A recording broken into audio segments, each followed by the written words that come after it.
that speaks to the importance of when you are sort of planning the show and what's your theme, what's your target audience, what's the topic, the importance of it being something that you are so passionate about and know so much about and could talk all day to your grandma or a stranger on the street.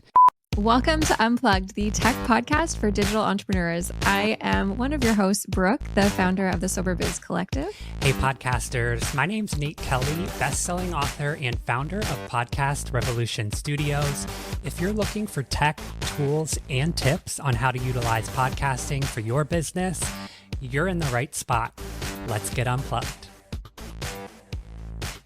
Can we talk about the fact that you wrote a book about podcasting? Oh, this old thing? Are we just like hiding the fact that you're an author?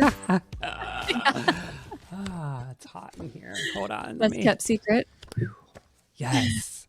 I am a best-selling author of the Podcast Revolution. Unleash your voice with the simple framework to launch and monetize your podcast, ignite your influence, and dominate your niche. The ebook is currently available on Amazon. We'll link it in today's show notes. The paperback is launching on January 16th. So make sure you get your copy. If you work with me via coaching or with my standalone program, you do get a signed copy of the book for free.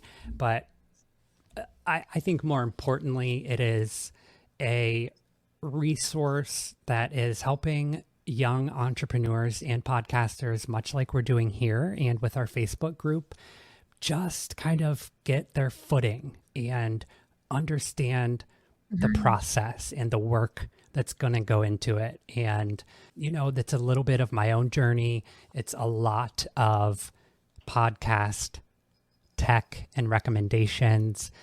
There's at least 2 quotes from Pat Flynn in here. So yeah, but you know, it was kind of the next step in the process for me after being successful with the sobriety diaries and, you know, formulating the framework of my coaching program and how I can help others to launch and monetize successful podcasts, and being here with you. And, you know, it was kind of like, what's the next step? And I wanted to continue to scale my brand and continue to kind of develop my authority within the podcasting network and genre. It is a great piece to add to my coaching program. It's an amazing business card. You know, if you're going places and you want people to know what you do and, you know, kind of a little about your past, this is my new business card. So you'll probably get sick of seeing it back here.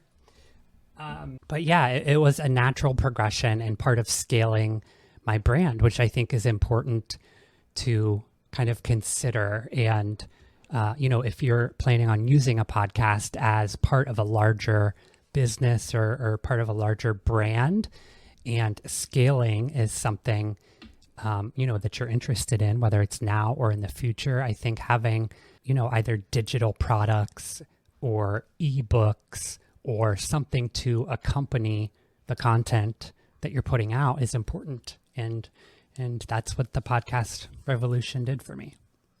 Damn, Nate. I haven't sent you one. I need to send you one as soon as I write that down so I don't forget. Yes, please. We should also do a giveaway in our Facebook group because we are planning that. But yes. I think your book needs to be a part of that giveaway for sure, a signed copy. I can't wait to read it.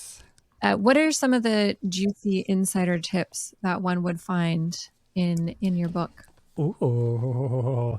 Well, I start, which I think is you know, kind of sets the tone for why I was interested in podcasting and why one might consider podcasting, is just how unhappy I was in corporate America and, you know, having ideas that were never heard or implemented, and you know, just the silly stuff that goes on in corporate America, and why I never really could find like a home in a job. And especially in the last couple of years, I was bouncing around from job to job and just really unhappy. And that's what started this whole kind of journey for me But as far as podcaster tips and tricks, and there are QR codes and links when you purchase the book or get a free copy from me, which there will be available in the giveaway, to some of my online resources. So a planning and research checklist, a podcast brand template. There are a lot of AI resources for podcasters. One of the QR codes is 50 AI prompts for creating podcast episodes and scripts. So I think that's really important when you're creating outlines or talking points for guest interviews or for solo episodes. So really relevant and useful resources as well that are contained within the book.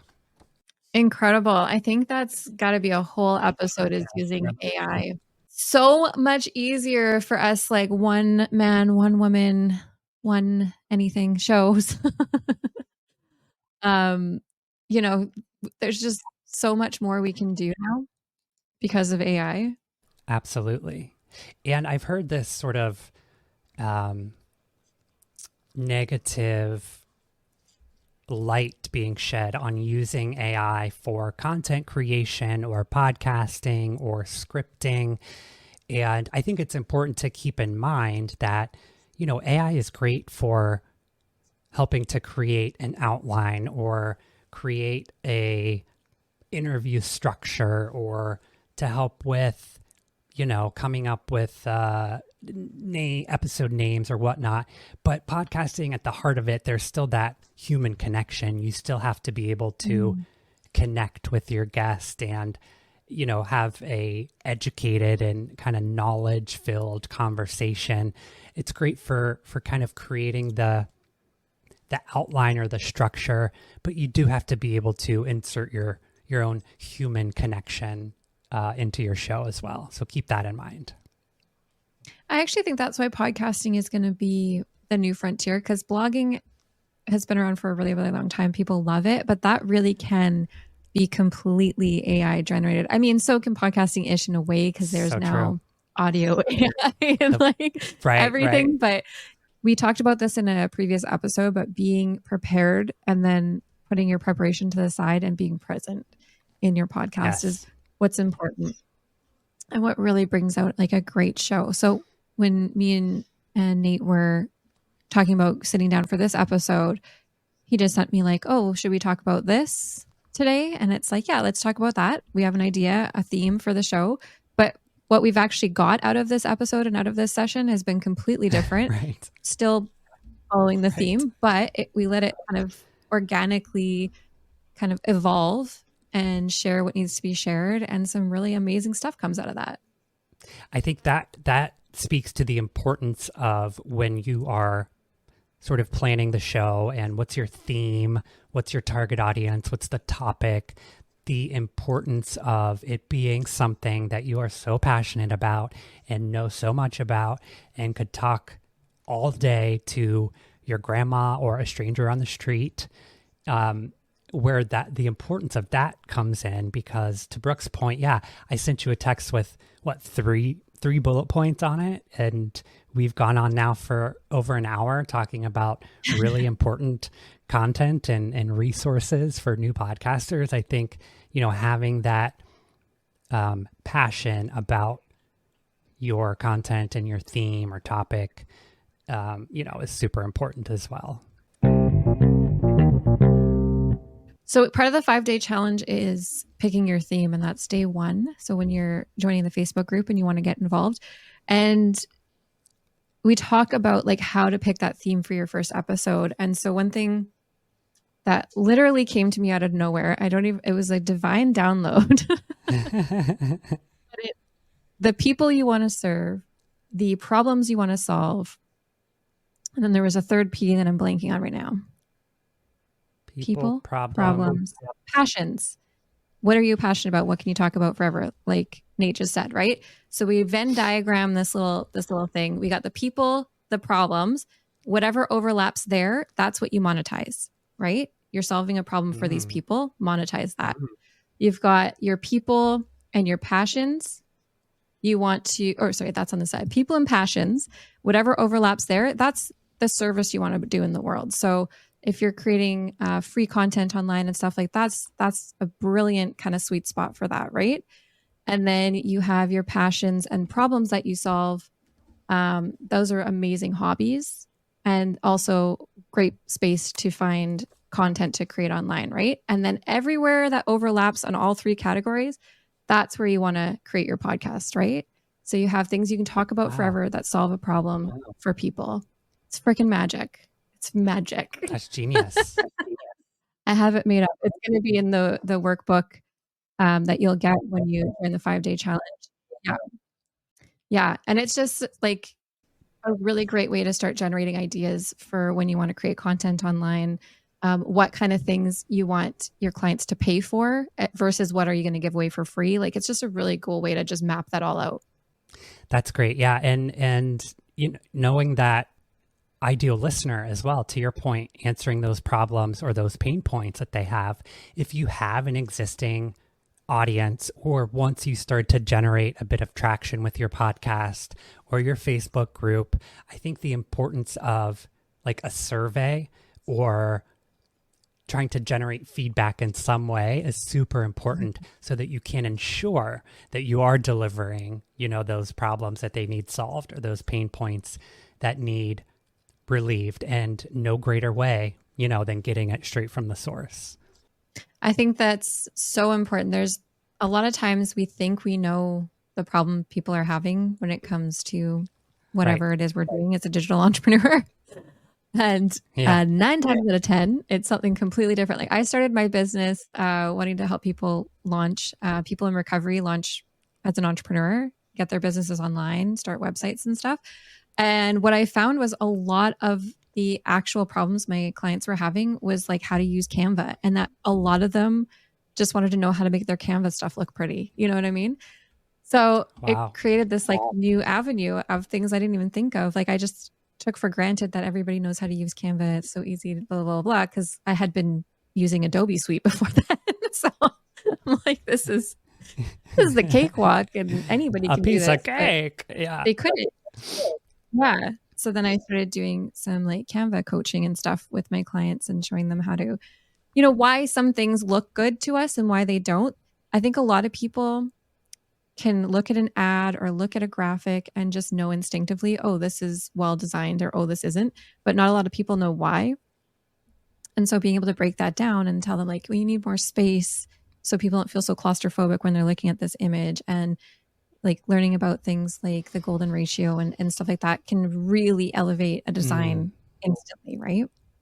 You have helped me so much in that, because I mean, I would consider myself like intermediate with Canva. Like, I can put together some decent designs, but I tend to go like, I'm a maximalist. I tend to put too much, or, you know, add a little too much design, or zhuzhy over here, or like a font that's too hard to read. I tend to like always try to do too much, when if you just take a step back and look at it, it's like simplicity and kind of classy designs are easier on the eye. It's kind of more universal.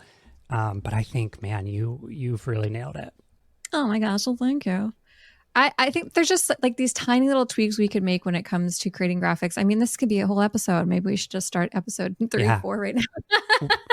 Talk about brand and design for your show. But just tiny little tweaks make a huge difference on, and also change the way someone's going to look or expect to listen to your podcast. So if you have a design that's really intense and wild and out there, but then your podcast episodes are really soft and demure, and it doesn't match up, people are gonna kind of have that cognitive dissonance or something. I don't know what it's called. Yes, they're gonna have a bit of like be taken aback a bit, right? Like, you really want your brand and your show to have the same vibe, and design is a really great way to amplify the aesthetic and the vibe of your podcast, and let people know what they're in for before they even listen to an episode.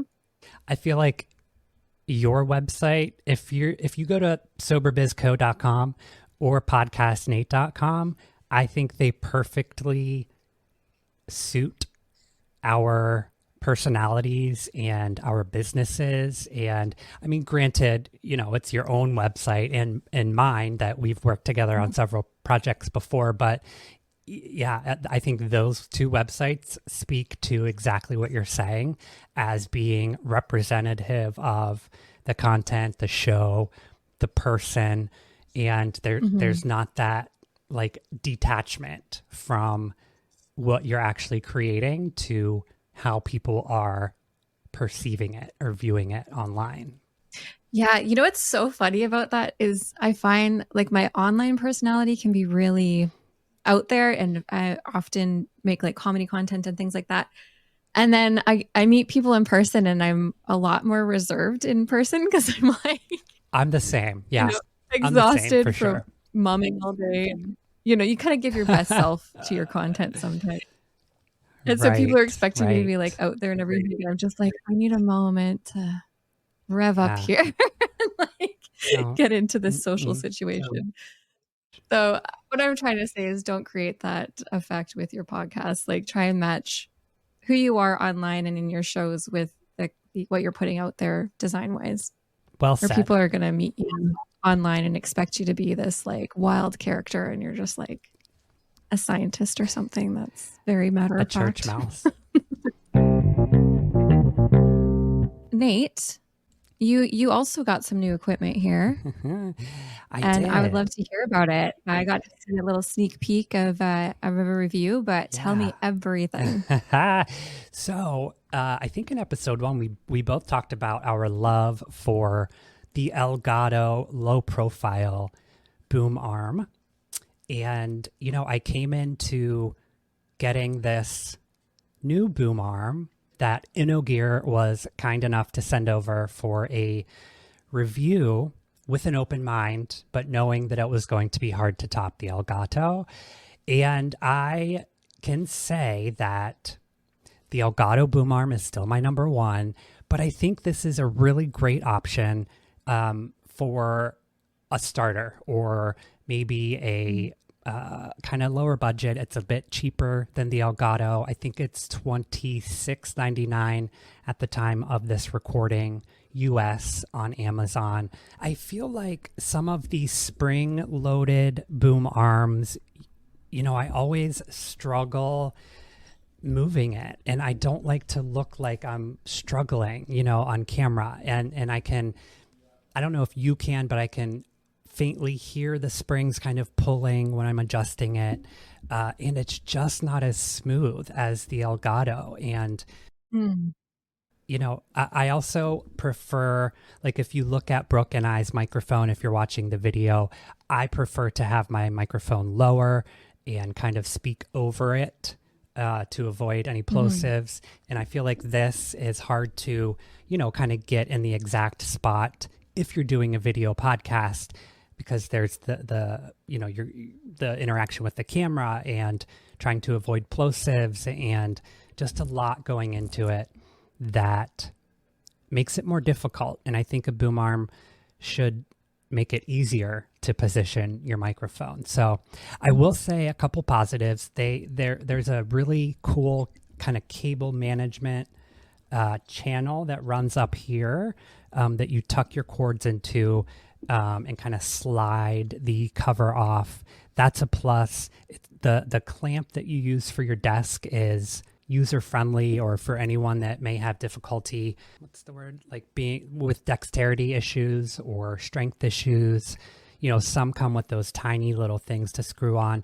This has a really nice sort of corkscrew on it, which I really like. But overall, yeah, I'd say probably a 7 out of 10 for the InnoGear boom arm. Well, for $26, you said? Yeah, right. It's a great option. I think it's like 4.5 stars on Amazon too. So other people like it. I just feel like I'm spoiled with the Elgato. Yeah. Yeah, I get that. After I got this one, I was like, never going back. Because I honestly went through about 15 boom arms trying to find one for under $50. That wasn't terrible, but there's so much really cheap stuff out there that just doesn't work. It doesn't hold your mic. It doesn't like stay put. Right. And so I ended up investing in this. And I think to find something that's under $50 that is actually decent quality, it looks actually pretty heavy duty. Like it doesn't look as flimsy as some of the stuff another thing I will say. It is very sturdy, thick, tough steel. And, you know, all of the, you know, the plastic pieces are that really thick, no problem with the strength and sort of toughness of it. And it does hold up to, I think, 3.6 pounds, which is also good. And I don't fear that this is like going to fall on me at all. And the pod mic is not light either. It's a pretty heavy mic. So it is sturdy as well. Yeah, and someone who's not doing a video podcast, that would be a really great option. I know great option. When we're on camera, we're probably moving around a little bit more, and people are really going to see that. It's hard to cut that stuff out because then you get these weird jump cuts and stuff. But if you're just doing audio, then and you don't have a huge investment, I mean, that sounds like a great option. It's also good for sit to stand because it has a really wide height reach. So if you have a sit to stand desk or you stand while you're recording, I think it would be a great option for that as well. So maybe I'll give it a 7.5 because now I'm talking through it and it has a lot of positives. Comparatively to the other things around that price range, it sounds pretty great. Yeah, agreed. So you talked about before as well, before we started recording, you had said that you could use it for things like holding your iPad or putting an additional camera on there or light on there as well. And so having like a sturdy second arm, that sounds like a pretty great option. Yeah, the base here is compatible with, it's universal fit. So if you have those adapters for, you know, different microphones, or like I have a couple different sizes for my iPad, a key light or a ring light. I think it will be great for that as well because of the height versatility. So all around pretty universal. I guess that would be a word I'd use to describe it, as universal. You know, you're not tied into sitting or standing or even a particular piece of equipment. It does seem pretty universal. All right. So that's Tech Talk. Those are our reviews. If you're a brand and you're listening to this or know someone who is, we would love to give honest reviews for any audio or video equipment, any perhaps software that's compatible with podcasting. We'd love to give an honest review. I'm also someone who's like, I'm in it to get a really great deal and amazing value. Like I want to spend as least as I possibly can. And I've like Frankensteined almost every business I've had and like tried all the free software and all of the things that were more affordable. And I, you know, had a chance to figure out like what is actually worth the investment and what isn't. As unfortunately doing it that way ends up wasting a lot of money and time and you know, resources 100%. because you're just trying to figure it out. So I hope we can help you, save you some time and some money in figuring this stuff out and what you should actually get for your studio. We don't know everything, and we're committed to learning and developing our own skill set and knowledge base. And this is a platform that we will share that with you guys as well. So who should not start a podcast, Nate? Who should not start a podcast? I think if podcasting as a one-man show is a huge time commitment. And the reason that over 90% of podcasters don't make it past episode 7, I would imagine is because of the work that goes into it and the time commitment. So if you don't have a plan for a solid production schedule or the time to commit to it, perhaps it's not the right time. I don't know if it's, you know, a personality trait or a specific type of person, but I think if you don't have the time, it's not going to work at this moment in your life. I would say someone that doesn't like talking to people surely is not a good candidate for podcasting. Well, for podcasting interviews, they can talk to themselves. Well, that's true. That's true. Talking, I guess, in general. Hateful people or people that want to put any negativity out in the world, just stay home. How about that? Yeah, you don't need a microphone. No. I think a lot of people, I know from like doing the film and stuff, they hate the sound of their own voice or don't like watching themselves on camera or whatever. And I promise you, you'll get through it. If you have something you want to share with the world, like don't let that stop you. You will get used to the sound of your own voice. And even if you cringe every time you hear it, it's worth it. Like keep putting yourself out there. Eventually you get used to it. It becomes easier. And you might not ever love it, but podcasting is a way to say like really important things and give people like real service in the world, especially if you're a digital entrepreneur. Like you have something you want to give the world and people that you really want to help. And it's such a great way to reach these people and to give them some real value. So don't let that stop you. Yeah, it's really unmatched as a form of content in that you're able to create those communities and build that trust with your audience. And, you know, I think the perks and the benefits far outweigh, you know, maybe the nervous awkwardness in the first couple episodes or, you know, getting over that fear of a camera or a microphone. The benefits really do outweigh it. So if you do have that passion and, you know, to Brooke's point, that service or product to share with the world, it really can't be beat. Thanks so much for hanging out today. Make sure you subscribe to us on YouTube for all of our video content at Unplugged Tech Pod. And join us in our Facebook group, facebook.com/group/unpluggedpodcast. Also, make sure to throw us a 5-star review if you are finding this content valuable for you and your digital business. We accept all forms of reviews, Apple Podcasts, Spotify follows, YouTube, telling your grandmother about us. And make sure to share the episode with one person in your life who may find it valuable. And we'll see you next time on Unplugged. I think it's good enough, and we're just going to keep getting better.